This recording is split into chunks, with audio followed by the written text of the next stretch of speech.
இந்த தேவேந்திரகுல வேளாளர் சமூகம் தன்னெழுச்சியாக விழிப்புணர்வு பெற்று அரசியல் அதிகாரத்தை நோக்கி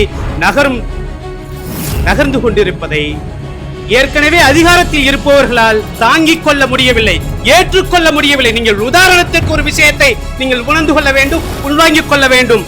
நிக்கிறான் அவன் நம்மளை காப்பாத்துவானா, இவன் காப்பாத்துவானா, RSS காப்பாத்துமா, சீமான் காப்பாத்துவானா, ஸ்டாலின் காப்பாத்துவானா, எடப்பாடி பழனிசாமி இந்த நாட்டினுடைய எதிர்க்கட்சி தலைவராக இந்த மண்ணினுடைய எதிர்க்கட்சி தலைவராக இருக்கிற எடப்பாடி பழனிசாமி கவின் படுகொலை செய்யப்பட்டு கிட்டத்தட்ட உடனே சொல்றாங்க. இவன் உடனே ஒரு விஷயத்தை சொல்லிடுவான். உடனே தேவேந்திரகுல வேளாளர்களை பாரதிய ஜனதா RSS அந்த ஐடியாலஜிக்குள்ள போயிட்டான்.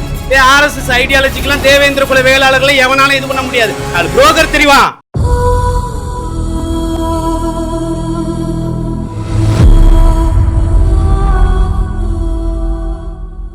எங்கள் வாழ்வும் எங்கள் வளமும் மங்காத தமிழென்று சங்கை முழங்கு. தொடரும் சாதிய ஆணவ படுகொலைக்கு தீர்வு காண அரசியல் நீதிக்கான இளைஞர் பாராளுமன்றத்தை முன்னெடுத்திருக்கின்ற பகுஜன் திராவிட கட்சிக்கு நான் சார்ந்திருக்கின்ற தமிழர் அதிகாரத்தின் சார்பாக முதற்கண் வாழ்த்துக்களையும் நன்றியையும் தெரிவித்துக் கொள்கின்றேன். இந்த அரசியல் கருத்தரங்க நிகழ்விற்கு தலைமை ஏற்றிருக்கின்ற மரியாதைக்குரிய மூத்தவர் பகுஜன் திராவிட கட்சியினுடைய நிறுவனர் அண்ணன் ஜீவன் சிங் அவர்களே, தேவேந்திரகுல வேளாளர் சமூகம் மட்டுமல்லாது ஒட்டுமொத்த ஒடுக்கப்பட்ட சமூக தலைவர்களுக்கும் முன்னோடியாக செயல்பட்டு கொண்டிருக்கின்ற மரியாதைக்குரிய ஐயா திரு ஊர்காவலன் அவர்களே, தமிழ்நாடு வண்ணார் பேரவையினுடைய தலைவர் மரியாதைக்குரிய ஐயா திரு மணி பாபா அவர்களே, மூத்த சமூக செயற்பாட்டாளர் மரியாதைக்குரிய ராஜ் நிர்மல் சிங் அவர்களே, தமிழர் உரிமை மீட்பு கழகத்தினுடைய தலைவர் மரியாதைக்குரிய சகோதரர் லெனின் கென்னடி அவர்களே, இந்த நிகழ்விற்கு வரவேற்புரையாற்றிய தம்பி செல்வா சிங் அவர்களே, இந்த நிகழ்வை ஒருங்கிணைத்து கூடிய பகுஜன் திராவிட கட்சியினுடைய பொறுப்பாளர் அன்பு சகோதரர் குறுக்கை பழனிசாமி உள்ளிட்ட மணிவண்ணன், மணிவாசகன் உள்ளிட்ட அனைத்து உறவுகளுக்கும் என்னுடைய இனிய வணக்கத்தையும் வாழ்த்துக்களையும் தெரிவித்துக் கொள்கின்றேன். இன்றைய தினம் நாம் எதற்காக கூடியிருக்கின்றோம் என்றால், நம்முடைய அன்பு தம்பி கவினுக்கு அஞ்சலி செலுத்துவதற்காகவும் அரசியல் தளத்தில் நாம் அடுத்த கட்ட நகர்வாக என்ன செய்ய போகின்றோம், என்ன செய்ய வேண்டும் என்பதை நாம் திட்டமிடுவதற்காகவும் அதற்கான ஒரு தீர்வை நோக்கிய ஒரு கூடுகையாகத்தான் இந்த கருத்தரங்கை நான் பார்க்கின்றேன். அதற்காகத்தான் நாம் கூடியிருக்கின்றோம். அன்பு தம்பி கவின் படுகொலைக்கு காரணம் சாதியா என்று கேட்டால், சாதி மட்டுமல்ல, தம்பியுடைய படுகொலைக்கு காரணம் அரசியலும் ஒரு காரணம் என்பதை நாம் உணர்ந்து கொள்ள வேண்டும், உள்வாங்கிக் கொள்ள வேண்டும். நாடெங்கிலும் தம்பி கவின் படுகொலைக்கு பின்பாக ஒரு கருத்தாக்கம், ஒரு கருத்துருவாக்கம் பரப்பப்பட்டு வருகின்றது. ஆவண கொலைகளுக்கு எதிராக ஒரு தனி சட்டம் இயற்ற வேண்டும் என்று. இந்த ஆவண படுகொலைக்கு எதிராக தனி சட்டம் இயற்ற வேண்டும் என்ற கருத்து இப்போது தேவையா அப்படி என்று ஒரு கேள்வி வரும்போது, என்னை பொறுத்தவரை ஆணவ படுகொலைகள் என்பது இரண்டாவது பட்சம். ஏற்கனவே சாதி ரீதியாக படுகொலை செய்யப்பட்ட, சாதி ரீதியாக பாதிக்கப்பட்ட, அதனால் பதியப்பட்ட வழக்குகளுக்கு இங்கிருக்கின்ற நீதிமன்றங்களும் காவல்துறையும் அரசாங்கமும் என்ன தீர்வு செய்திருக்கின்றது, என்ன தீர்வு தந்திருக்கின்றது என்பதுதான் இங்கே கேள்வி. ஒவ்வொரு பிரச்சனை வரும்போதும் அந்த பிரச்சனையை மறைமாற்றுவதற்காக, அந்த பிரச்சனையை தள்ளிவிட்டு செல்வதற்காகத்தான் இங்க இருக்கின்ற அரசியல் கட்சிகளும் அரசியல் கட்சிகளின் வாளாகவும் வாயாகவும் செயல்படுகின்ற அமைப்புகள் இயங்கிக் கொண்டிருக்கின்றது. நாம் இப்போது இந்த இடத்தில் நாம் கேட்கின்றோம், தம்பி கவினுக்கு கவின் ஆணவ படுகொலை செய்யப்பட்டாரா என்றால் இல்லை, அரசியல் படுகொலை செய்யப்பட்டார் என்பதுதான் சத்தியமான உண்மை. இந்த தேவேந்திரகுல வேளாளர் சமூகம் மட்டுமல்ல, தென் தமிழகத்திலே வாழ்கின்ற பெரும்பான்மையான சமூகத்திற்கு எதிராக ஒரு கூட்டம் மட்டும் திட்டமிட்டு தொடர்ச்சியாக படுகொலை மட்டுமல்ல, திட்டமிட்ட கலவரங்கள் உள்ளிட்ட எல்லா திருட்டு எல்லா விஷயங்களும் அவர்கள் திட்டமிட்டு செய்கின்றார்கள் என்றால் அவனை குற்றவாளி என்று நாம் அடையாளப்படுத்த வேண்டும். தவறு செய்தவனை தனிமைப்படுத்த வேண்டும். இதை செய்வதற்கு அரசாங்கமும் தயாராக இல்லை. இங்கிருக்கின்ற அரசியல் கட்சிகளும் தயாராக இல்லை. காவல்துறையும் தன்னுடைய கடமையை செய்யவில்லை. என்னுடைய அன்பிற்குரிய உறவுகளே, தற்போது கிட்டத்தட்ட 6000த்திற்கு மேற்பட்ட SC/ST பிரிவினருக்கான வன்கொடுமை தடுப்பு வழக்குகள் தமிழ்நாட்டிலே பதியப்பட்டிருக்கின்றது. அந்த பதியப்பட்ட வழக்குகளில் திருநெல்வேலி மாவட்டத்தில் மட்டும் 800க்கு மேற்பட்ட வழக்குகள் இருக்கின்றது. இந்த 800 வழக்குகளில் கிட்டத்தட்ட 300க்கு மேற்பட்ட வழக்குகளில் குற்றப்பத்திரிகையே இன்னும் தயார்படுத்தல. நீங்க பிரச்சனை என்ன? பிரச்சனையை மட்டுமே நாம பேசிட்டு கடந்து போறோம். பிரச்சனைக்கான தீர்வு என்ன?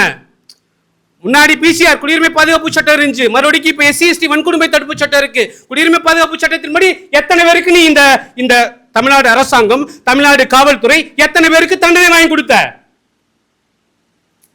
பிரச்சனை வர்றப்ப பிரச்சனையை பத்தி மட்டும் பேசுறோம். தீர்வு, குற்றவாளிகளுக்கு நீங்கள் தண்டனை வாங்கி கொடுத்தீங்களா? இல்ல. SC/ST வன்கொடுமை தடுப்பு சட்டத்தின்படி கிட்டத்தட்ட 900 வழக்குகள் இதுவரை இருக்கு. அந்த 900 வழக்குகளில் நீங்க குற்றப்பத்திரிக்கை தாக்கல் பண்ணிருக்கீங்களா? இல்ல. இந்த வழக்குகளை முறையாக விசாரிப்பதற்கு ஒரு தனியான நீதிமன்றங்கள் நீங்கள் உருவாக்கி இருக்கீங்களா? இல்ல. அப்ப நீங்க பிரச்சனையை மட்டும் பேசிட்டு அந்த பிரச்சனையை கடந்து போவதற்கு இந்த மக்களை நீங்கள் தயார்படுத்தி கொண்டிருக்கின்றார்கள். இங்க இருக்கின்ற திராவிட கட்சிகளும் தேசிய கட்சிகளும் இங்க இருக்கின்ற தலித் கட்சிகள் உட்பட. நான் கிட்டத்தட்ட என்னுடைய 17 வயதில் இருந்து இந்த சமூக தளத்திலும் சமூக களத்திலும் இயங்கி வந்து கொண்டிருக்கிறேன். ஆனால் எந்த ஒரு இடத்திலும் எந்த ஒரு தளத்திலும் எந்த ஒரு களத்திலும் நான் SC/ST வழக்கு பதிவுங்கள் என்று நான் இதுவரை கூறியதும் இல்லை, கேட்டதும் இல்லை. அதே போல நான் என்னை தலித் என்றோ தாழ்த்தப்பட்டவன் என்றோ எங்கேயுமே நான் அடையாளப்படுத்திக் கொள்ளவில்லை. அடையாளப்படுத்துவதற்கான அவசியமும் எனக்கு இல்லை. நான் இந்த மண்ணினுடைய பூர்வீக குடிமக்கள், இந்த மண்ணினுடைய பூர்வீக குடிமகன். இந்த மண்ணில் வாழ்வதற்கான அனைத்து தகுதிகளும் அனைத்து உரிமைகளும் கொண்டவன் நான். என்னை நான் தாழ்ந்தவனாகவோ தலித்தாகவோ என்னை அடையாளப்படுத்திக் கொள்ள வேண்டிய அவசியமோ தேவையோ எந்த காலகட்டத்திலும் எனக்கு ஏற்பட்டதில்லை, இனி ஏற்பட போவதும் இல்லை. தம்பி கவின் படுகொலை, தம்பி கவின் ஏதோ ஒன்று சும்மா போயிட்டு வந்துட்டு அப்படிலாம் செய்யல. இப்ப தம்பி கவின் படுகொலைக்கு கிட்டத்தட்ட ஏறத்தாழ ஒரு வாரத்திற்கு முன்பாக அஜித் என்ற ஒரு சகோதரன் அஜித் என்ற ஒரு சகோதரன் எங்க திருப்புவனம் போலீஸ் ஸ்டேஷன்ல காவல்துறையில பதிவு பண்றான். இங்க இருக்கிற ஒட்டுமொத்த அரசியல் கட்சிகளும் ஒட்டுமொத்த சமூக ஆர்வலும் பொங்கி எழுந்துட்டான். அப்படியே அது எப்படி பண்ண முடியும்? அது எப்படி நடக்க முடியும்? எப்படி நடக்கலாமா? ஐயோ பாருங்கள், ஐயோ அநியாயத்தை பாருங்கன்னு. ஆனா கவின் படுகொலை செய்யப்படுகிறான். கவின் ஏதோ ஆடு மாடெல்லாம் மேய்க்கல, ஐடியில் மென்பொறியாளர். அவன் மாதம் அவன் சம்பளம்னா 2வது விஷயம். அவன் இந்த மண்ணுக்கே சோறு போடுற குடும்பத்தில் பிறந்தவன், கோடு போடுற குடியில் பிறந்தவன். அவனை விட உயர்ந்தவனா ஒருத்தன் நினைக்கிறான்னா அவனுடைய மனநோய்க்கான காரணம் என்ன என்பதை நான் புரிந்து கொள்ள வேண்டும், உள்வாங்கிக் கொள்ள வேண்டும். இங்க இருக்கிற பிரச்சனையே என்னன்னா, அண்ணல் அம்பேத்கர் கூறியது போல துன்பப்பூட்டுகளின் துறவுகோல் அரசியல் அதிகாரம் என்றார். இங்க என்ன பிரச்சனைனா, அரசியல் அதிகாரமற்ற சமூகமாக தேவேந்திரகுல வேளாளர் சமூகம் உட்பட ஒரு சில தமிழ் சமூகங்கள் இருக்கின்றது. இந்த தேவேந்திரகுல வேளாளர் சமூகம் தன்னெழுச்சியாக விழிப்புணர்வு பெற்று அரசியல் அதிகாரத்தை நோக்கி நகர்ந்து கொண்டிருப்பதை ஏற்கனவே அதிகாரத்தில் இருப்பவர்களால் தாங்கிக் கொள்ள முடியவில்லை, ஏற்றுக்கொள்ள முடியவில்லை. நீங்கள் உதாரணத்திற்கு ஒரு விஷயத்தை நீங்கள் உணர்ந்து கொள்ள வேண்டும், உள்வாங்கிக் கொள்ள வேண்டும். ஐயா விடுதலை போராட்ட வீரர் சுந்தரலிங்க குடும்பனாருக்கு ஒரு போக்குவரத்து கழகம் உருவாக்குகிறது தமிழ்நாடு அரசாங்கம். உடனே சுந்தரலிங்கம் பெயர் தாங்கிய பேருந்துகள் எங்கள் கிராமங்களுக்கு வரக்கூடாது. யார் சொல்றா? ஒரே ஒரு ஜாதிகாரன் தான் சொல்றான். சுதந்திர போராட்ட வீரர் ஐயா இமானுவேல் சேகரனாருக்கு தமிழ்நாடு அரசாங்கம் மணிமண்டபம் அமைக்கிறது. ஐயோ அவருக்கு கொடுக்க கூடாதுன்னு அது யாரு சொல்றா? ஒரே ஒரு ஜாதிக்காரன் தான் சொல்றான். அப்ப இங்க இருக்கிற தமிழ்நாடு அரசியல்ல இருக்கிற எல்லா அரசியல் கட்சிகளையும் நீங்க பாத்தீங்கன்னா ஒரு குறிப்பிட்ட சாதிக்காரன், குறிப்பா நான் சாதியே சொல்றேனே, மறவர் சமூகத்தை சேர்ந்தவர்கள் 2ஆம் நிலை தலைவர்களாக ஏதாச்சும் ஒண்ணு செஞ்சு அந்த 2ஆம் நிலை தலைவர்களாக அந்த இடத்தை தக்க வைத்துக் கொண்டிருக்கின்றார்கள். அந்த இடத்தை நோக்கி, அரசுகளை நோக்கி இந்த மண்ணினுடைய பூர்வீக குடிகளான மூவேந்திரர்களுடைய வழித்தோன்றல்களான தேவேந்திரகுல வேளாளர்கள் வர எத்தனைக்கும் போது அதை தடுத்து நிறுத்துகின்றார்கள். இவர்கள் வந்தால் அவர்களுடைய இடம் காலியாகிவிடும் என்று அச்சப்படுகின்றார்கள். இதுதான் உண்மையான காரணம். தம்பி, கவினுடைய படுகொலையை நீங்க பார்த்தீங்கன்னா எவனும் இங்க இந்த நாட்டில் பெரியார் தான் இந்த மண்ணிலே பெரிய புரட்சிக்காரர், பெரியார் தான் இந்த மண்ணிலே எல்லாத்திற்கும் சமத்துவத்தை போதித்தார், சமூக நீதியை போதித்தார் சொல்றார். ரைட்டு. கோவை ராமகிருஷ்ணன் எங்க? மதிவதனி எங்க? சுபவீரபாண்டியன் எங்க? கி வீரமணி எங்க? ஏதாச்சும் ஒரு சின்னதா ஒரு இரங்கல், ஒரு ஆழ்ந்த ஒரு வருத்தம் ஏதாச்சும் நீ செஞ்சியா? ஒண்ணுமே இல்லை. அப்ப அதை வந்து அவனுக்கு வலிக்குது. எங்க வலிக்குது? ஒரு தலித்து பாதிக்கப்பட்டுட்டான். நீங்க எதை தலித்துன்னு யாரோ சொல்ற? கவின் தலித்துன்னு சொன்னா ஒட்டுக்க எல்லாத்துலயுமே ஒரு கீழானவன். கவின் எதோட கீழானவன் சொல்லு? உன்னை விட சொத்துல குறைஞ்சவனா, இல்ல சாதி சனத்துல குறைஞ்சவனா, இல்ல உன்னை விட ஒரு படிப்புல குறைஞ்சவனா? ஏதாச்சும் ஒரு காரணத்தை சொல்லு. அவனை தாழ்த்தப்பட்டவன், தலித்து அப்படின்னு சொல்றதுக்கான ஏதாச்சும் ஒரு சின்ன காரணத்தை நீ சொல்லு. உன்னால சொல்ல முடியாது. இல்ல. அப்ப இவன் தேவேந்திர குல வேளாளர் சமூகம் பிறப்பாலேயே தன்னை எப்போதுமே இந்த மண்ணுடைய பூர்வீகக்கூடியவன். இன்றைய தினம் அரசியல் அதிகாரம் மட்டும்தான் அவனுடைய கையில இல்ல. அந்த அரசியல் அதிகாரத்தை நோக்கி இவன் நகர வேண்டும். நகர்வதற்கான முன்னெடுப்புகளை செய்யாமல் இருப்பதனால்தான் இத்தனை பலிகள், இத்தனை கொலைகள். நீங்க பாத்தீங்கன்னா இந்த மண்ணில ஜெசிந்தா பாண்டியன் படுகொலை செய்யப்படுகின்றார். குற்றவாளிகளுக்கு தண்டனை அடைஞ்சா? இல்ல. கணேசபாண்டியன் படுகொலை செய்யப்படுகின்றார். குற்றவாளிகளுக்கு தண்டனை இல்ல. இமானுவேல் சேகரன் படுகொலை செய்யப்படுறார். படுகொலை வழக்கில் இருந்த குற்றவாளிகள் பொது மன்னிப்பு யார் விடுறா? பெரியாருடைய வழித்தோன்றலா இருக்கிற திராவிட முன்னேற்ற கழகம் தான் விடுறான் வெளியே. வெண்மணியில 44 பேரை குடிசையில வச்சு கொளுத்துறான். கோபாலகிருஷ்ண நாயுடு என்ற ஒரு எப்படி மனித கொடுங்கோலன் அந்த வழக்கில் குற்றம் சாட்டப்பட்டவர்களை 10 ஆண்டு கழிச்சு யாரு விடுறா? இதே திராவிட அரசாங்கம் தான் விடுது. அப்ப இவனுக்கு என்ன பிரச்சனை அப்படின்னு சொன்னா, இவன் நம்ம இப்படியே ஒண்ணு இருக்கணும். ஐயா சாமி, நீங்க உங்களுக்கு நாங்க பட்டியலால இருக்கோம், நாங்க தாழ்த்தப்பட்டவர்களா இருக்கோம், தலித்தாவே இருக்கோம். இல்ல நாங்க தலித்தும் இல்ல தாழ்த்தப்பட்டவர்கள், இந்த மண்ணினுடைய பூர்வீக குடிமக்கள் நாங்கள். இந்த மண்ணை வாழ்வதற்கு பிறந்தவர்கள் இல்லை, இந்த மண்ணை ஆண்டவர்கள், ஒரு காலத்தில் ஆண்டவர்கள். இனி மீண்டும் ஒருவேளை நாங்கள் ஆள்வதற்கான அனைத்து ஆயத்தங்களையும் செய்து கொண்டிருக்கின்றோம் என்பதை நாம் மீண்டும் இந்த அரசியல் கட்சிகளுக்கும் அரசு தரப்புக்கும் நாம் அடையாளப்படுத்தி சொல்வதை அவர்களால் ஏற்றுக்கொள்ளவில்லை. இதுதான் இங்க விஷயம். நீங்க சமூக நீதி பேசுறது இன்னைக்கு உடனே நம்ம ஆளுங்க இங்க சொல்லிடுவோம், பிஜேபி வந்துடும். BJP right. திராவிடம் என்ற பெயரில் இருக்கின்ற ஏதாச்சும் ஒரு கட்சி பாரதிய ஜனதா கட்சியோடு கூட்டணி வைக்காத ஏதாச்சும் ஒரு கட்சியை சொல்லு. அது மறுமலர்ச்சி திராவிட முன்னேற்ற கழகம், தேசிய முற்போக்கு திராவிட முன்னேற்ற கழகம், திராவிட முன்னேற்ற கழகம், அண்ணா திராவிட முன்னேற்ற கழகம், இப்படி ஏதாச்சும் ஒரு கட்சி. நாங்க ஆரியர்களுடைய ஆர்எஸ்எஸ் உடைய அரசியல் அமைப்பான பாரதிய ஜனதா கட்சியோடு நாங்கள் கூட்டணி வைக்கவில்லை ஒரே ஒரு திராவிட கட்சி சொல்லு. பெரியார் வழி வந்த ஒரே ஒரு கட்சி சொல்லு. பாரதிய ஜனதா கட்சியினுடைய தாய் அமைப்பான ஜனசங்கத்தோடைய கூட்டணி வச்சவங்க நீங்க. உடனே சொல்றாங்க, உடனே ஒரு விஷயத்தை சொல்லிடுவோம். உடனே தேவேந்திர குல வேளாளர்களை பாரதிய ஜனதா ஆர்எஸ்எஸ் அந்த ஐடியாலஜிக்குள்ள போயிட்டான். ஆர்எஸ்எஸ் ஐடியாலஜிக்கெல்லாம் தேவேந்திர குல வேளாளர்களை எவனாலும் இது பண்ண முடியாது. 4 புரோக்கர் தெரிவான், அப்படிலாம் போயிட முடியாது. ஆர்எஸ்எஸ் என்ற அமைப்பு ஆரம்பிச்சு 100 வருஷமே ஆகல. 600 வருஷத்துக்கு முன்னாடியே திருச்செந்தூர்ல என் பாட்ட மூட்டை சத்திரம் கட்டி வச்சிருக்கான், மடம் கட்டி வச்சிருக்கான். ஆர்எஸ்எஸ் ஆரம்பிச்சு 100 வருஷமே ஆகல, 600 வருஷத்துக்கு முன்னாடியே. இது எங்களுடைய ஆன்மீக அடையாளம், எங்களுடைய தொண்டு தொட்டு எங்களுடைய கலாச்சார அடையாளம், எங்களுடைய பண்பாட்டு விளிமியங்கள். இதெல்லாம் இதை நீ ஆர்எஸ்எஸோட நான் கருப்பசாமியை கும்புறதையும் காத்தவரான் காளியத்தாவையும் கும்புறனையும் நீ ஆர்எஸ்எஸ் ஐடியாலஜியில நீ நான் நினைச்சுக்கிட்டு அதுக்கு நான் எப்படி பொறுப்பாக முடியும்? தேவேந்திர குல வேளாளர்களை ஆர்எஸ்எஸ் உள்வாங்கி விட்டது.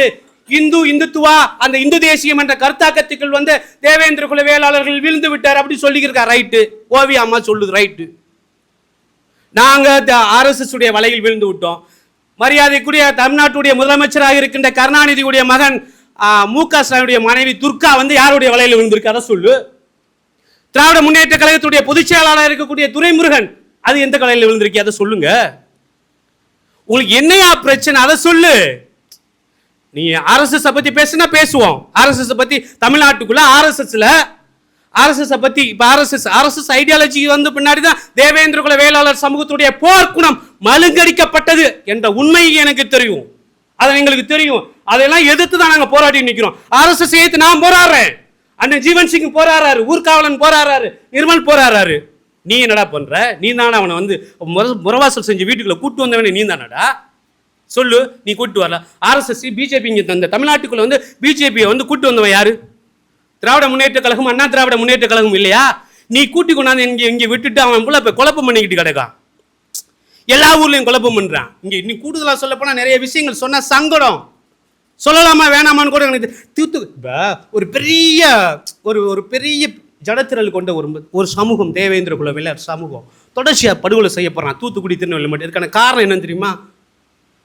இங்க இருக்கின்ற மக்கள்ல இருந்து அமைப்பும் சொல்றாங்க. வாட்ஸ்அப் ஆரம்பிச்சோம்லாம் தலைவருங்க.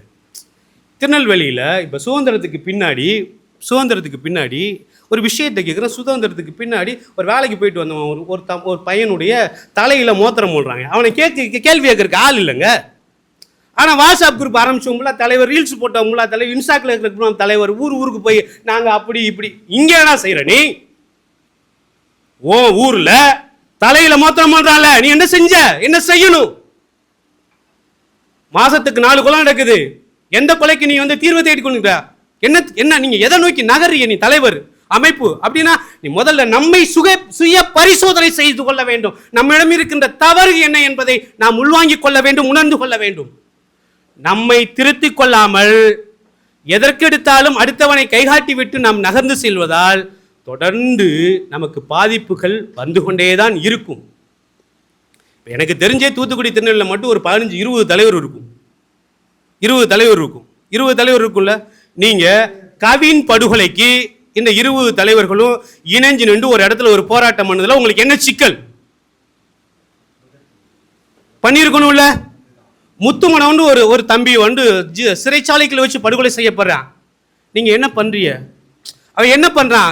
இப்படி எப்படி இதை எப்படி சொல்றதுன்னா ரொம்ப ஒரு செத்து போயிட்டானா இந்த ஒரு எப்படி சரி உலக வரலாற்றுலையும் சரி, இந்திய வரலாற்று, தமிழ்நாட்டு வரலாற்றுனா இப்படிலாம் கேள்விப்பட்டதில்லை, நான் பார்த்ததும் இல்லை இவங்களுடைய போராட்ட வழிமுறையை. எவனாச்சும் செத்து போயிட்டான்னு வச்சுக்கோங்களேன், இவன் போய் பந்தலை போட்டுட்டு மயக்க பிடிச்சி நாங்கள் யாரும் தெரியுமா? இந்த போராட்ட முறையை எங்கேயாச்சும் நீங்க பார்த்திருக்கீங்களா? எந்த சமூகத்திலே, எந்த மாவட்டத்திலே, எந்த பகுதியில் தமிழ்நாட்டில் எங்கேயாச்சும் நீங்க கேள்விப்பட்டிருக்கீங்களா? அங்கே மயக்க பிடிச்சிட்டு இவன் பேசுறாயா? என்ன பேசுறான்? நாங்கள்லாம் யாரும் தெரியுமா? மீனாட்சி எங்க பாட்டின்றான் ஒருத்தன், பாண்டி எங்க. டே, செத்து போனவனுக்கான நீதி என்னன்னா, ஒன்னு அரசாங்கத்தை அச்சுறுத்தி அடிபணியவை, இல்லையா உன் வீட்டில் போய் சாம வேலையை பாரு. செத்தவனுக்கு SC/ST வழக்கு போட்டானாவே ஆட்டோமேட்டிக் குடும்பத்தில் ஒருத்தனுக்கு வேலை கொடுத்துருவான். ஃபர்ஸ்ட் ஒரு 6 லட்ச ரூபா, அப்புறம் ஒரு 5 லட்ச ரூபா கொடுத்துருவான். நீ எதுக்கு உங்களை விளம்பரப்படுத்திக் கொள்வதற்காக எந்த சமூகத்திலேயே நம்ம பார்த்துருக்கோமா இந்த மாதிரி கேவலமான ஒரு விஷயத்த? செத்தவன் வீட்டில் கொட்டையை போட்டுட்டு மைக்க கட்டிட்டு நாங்க யாரும் தெரியுமா? அதனால அந்த அரசாங்கத்துக்கு என்ன எதிரி பயப்பட்டுவானா? அரசாங்கம் பயப்பட்டுமா? என்ன நீங்க என்ன நடக்குது? என்ன செய்யறீங்க? இப்ப நீங்க இப்படி செய்ய எதிரி உங்களை வந்து இலக்காரமாக நினைக்கிறான், உங்களை வந்து தரக்குறைவாக நினைக்கின்றான். நான் யாரையும் குறைச்சு மதிப்பிடல, குறையா சொல்லல. திருந்திக்கோங்க, தவறை திருத்திக்கோங்க, தவறை திருத்தணும். அதான் இங்க முக்கியம். என்னன்னா, நம்ம செத்தவனை யாராச்சும் ஒரு இறப்பு, நமக்கு ஒரு இழப்பு வந்தவொடனே இழப்பை பத்தி மட்டுமே பேசுறோம். பிரச்சனைக்கான காரணம் என்ன? இப்ப ஒரு கிட்டத்தட்ட ஒரு 600 வருஷத்துக்கு முன்னாடி சிக்க நாட்டார், சிவந்தி நாட்டார், கொக்கை குடல்வள நாட்டார், பருத்திக்கோட்டை நாட்டார், வீரன் நாட்டார்னு ஒரு 6-7 பிரிவு இங்க இருக்கான், வச்சிருக்கான். அது என்னன்னா அந்தந்த பகுதியை மையப்படுத்தி அவன் உருவாக்குனான். ஆனா பகுதியை மையப்படுத்தி அந்த கிட்ட நம்முடைய முன்னோர்கள் உருவாக்குனா இவன் உள்ள உற்சாதி சண்டை போட்டு கிடக்கான்ப்பா. உற்சாதி சண்டை போட்டு கிடக்கான். வீரன் நாட்டார் பெருசா, அந்த பருத்திக்கோட்டை நாட்டார் பெருசான்றான், சிவந்தி நாட்டார் பெருசா, சிக்க நாட்டார் பெருசா. இப்ப இங்க பிரச்சனை என்னன்னு புரியுதா உங்களுக்கு? நீங்க முதல்ல நமக்கான பிரச்சனை என்ன, பிரச்சனையை பத்தி உங்களுக்கு நம்ம வந்து தெரிஞ்சா மட்டும்தான் தீர்வை நோக்கி நகர முடியும். பிரச்சனையும் நமக்கு வந்து பிரச்சனையை பத்தியும் பேசுறது இல்லை, பிரச்சனையும் தெரியறது இல்லை, தீர்வை நோக்கி நகர்றது இல்லை. இன்னைக்கு கவினா, நாளைக்கு ஏதோ ஒரு மதனு, நாளை கழிச்சு இன்னொருத்தன் வந்து ஒரு குகனு. இப்படியே தான் நம்ம நகர்ந்து போய்கிட்டு இருக்கோம். எத்தனை காலத்துக்கு இப்படி நகர போறோம்? இப்ப இன்னைக்கு வர நம்ம இப்ப என்னன்னா, ஆதி திராவிட நலத்துறைன்னு ஒரு துறை இருக்கு. அந்த துறைக்கு அமைச்சர் பேரு ஏற்கனவே ஒரு அம்மா கனிமொழி என்னமோ இருந்துச்சு. கவின் ஒருத்தன் படுகொலை செய்யப்பட்டிருக்கான். தேவேந்திர குல வேளாளர் சமூகத்தை சேர்ந்தவன். அவர்களுடைய பார்வையில் ஆதி திராவிட சமூகத்தை சேர்ந்தவன்.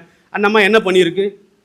ஒரு இரங்கல் தெரிவிச்சு ஒரு எக்ஸ் தளத்துல இல்ல நேர வந்து ஒரு மாலை வச்சுச்சா? சட்டமன்றத்தில் இதுவரை ஏதாச்சும் பேசியிருக்கீங்களா? நெஞ்சிருக்கும் எத்தனையோ படுகொலைகள், எத்தனையோ வந்து கொடூரங்கள் இந்த தேவேந்திர குல வேளாளர் சமூகம் மட்டுமல்ல, அனைத்து சமூக மக்களுக்கும் எதிராக இங்கே நடந்திருக்கு. நீங்க ஏதாச்சும் பேசியிருக்கீங்களா? ஆதி திராவிட நலத்துறை அமைச்சர்களாக இருந்தவர்கள் இல்ல இந்த ரிசர்வ் தொகுதியிலிருந்து ஜெயிச்சு போன எம்எல்ஏ எம்பிசி என்னைக்காச்சும் பேசியிருக்கீங்களா? சொல்லுங்க. 6 பேர் பரமக்குடியில் சுட்டு கொண்டான், எவனாச்சும் பேசுனியா? நீ வெண்மணியில் படுகொலை நடந்துச்சு பேசுனியா? எதுக்குமே இல்லை. முத்துமலான்னு ஒரு தம்பி அடிச்சு கொள்றான். ஒன்றும் நீங்க என்ன எதுக்கு? இந்த அம்பேத்கர் என்ன சொல்றாரு? என்ன விஷயத்துக்காண்டி இந்த விஷயத்தை கொண்டு வந்தாரு? யாரு இடஒதுக்கின்ற விஷயத்தை என்ன சொல்றாரு? இந்த மக்கள் பாதிக்கப்படும் போது இந்த மக்களுடைய பிரதிநிதிகளாக வந்து சட்டமன்றத்திலையும் பாராளுமன்றத்திலையும் இந்த மக்களுடைய பிரதிநிதிகளாக இவங்க வந்து பேசணும்னு சொல்றதுக்காண்டி அதுக்காக தானே இந்த இதை கொண்டு வந்தாங்க. நீ என்னங்குமே செய்யலையே, என்ன செய்ய போறீங்க? எதை வச்சு நீங்க என்ன உங்களுடைய நீங்க எதுக்காக நீங்க சட்டமன்ற உறுப்பினராக இருக்கீங்க, பாராளுமன்ற உறுப்பினராக இருக்கீங்க, எதுக்கு வந்து நீங்க வந்து அமைச்சராக இருக்கீங்கன்னா எங்களுக்கு தெரியல. இப்போ இதுக்கெல்லாம் காரணம் என்ன அப்படின்ற விஷயம்னா, தேவேந்திர குல வேளாளர் சமூகத்தை எவனாச்சும் புகழ்ந்து பேசிட்டா போதுங்க. புகழ்ந்து இவன் என்ன புகழ்ச்சிக்கு மயங்குறான். என்னன்னா ஏற்கனவே இந்த புகழ்ச்சிக்கு மயங்கி தாங்க ஆட்சியை விட்டான், அதிகாரத்தை இழந்தான், எல்லாத்தையுமே இழந்தான். கொடி இழந்தான், கொற்றம் இழந்து, முடி இழந்து, முற்றும் தொடர்ந்து இன்னைக்கு வந்து சொந்த நாட்டிலேயே ஏதிலியா நிற்கிறான். சொந்த மண்ணிலேயே இன்னைக்கு ஏதியா அகதி மாதிரி நிற்கிறான். அவன் வந்து நம்மளை வந்து காப்பாற்றுவானா? இவன் வந்து காப்பாற்றுவானா? RSS காப்பாற்றுமா? சீமான் காப்பாற்றுவானா? ஸ்டாலின் காப்பாற்றுவானா? எடப்பாடி பழனிசாமி இந்த நாட்டினுடைய எதிர்க்கட்சி தலைவராக இந்த மண்ணினுடைய எதிர்க்கட்சி தலைவராக இருக்கிற எடப்பாடி பழனிசாமி கவின் படுகொலை செய்யப்பட்டு கிட்டத்தட்ட 1 வாரம் இதே தென் தமிழகத்தில் தானே சுற்றுப்பயணம் மேற்கொண்டார். எடப்பாடி பழனிசாமிக்கு அந்த தம்பி அஜித் வீடு தெரிஞ்சுல, கவின் வீடு ஏன் தெரியல? இது வந்து அரசியல் இல்லாத ஒரு சமூகம் என்பதை எடப்பாடி பழனிசாமி இல்லை, இன்னைக்கு இருக்கிற சீமான் வரை உறைந்து கொள்கிறார். இதுதான் உண்மை. அப்போ உனக்கு வந்து நீ ஓட்டு போட்ட 200 ரூபாய் கொடுத்த ஓட்டு போட்டுருவான்ற அந்த ஒரு திமிரை தான் அவன் வந்து வரல. அவன் திமிரை அடக்கணும்ல. நீ அதுக்கு என்ன செய்ய போற? தலைவர்னு சொல்றவன் வந்து 50,000 ரூபாய் கொடுத்தா கொடியாற்றான். அவனுக்கு தொண்டர்னு சொல்றவங்கள 200 ரூபா வாங்கிட்டுனா கொடியாற்றான்.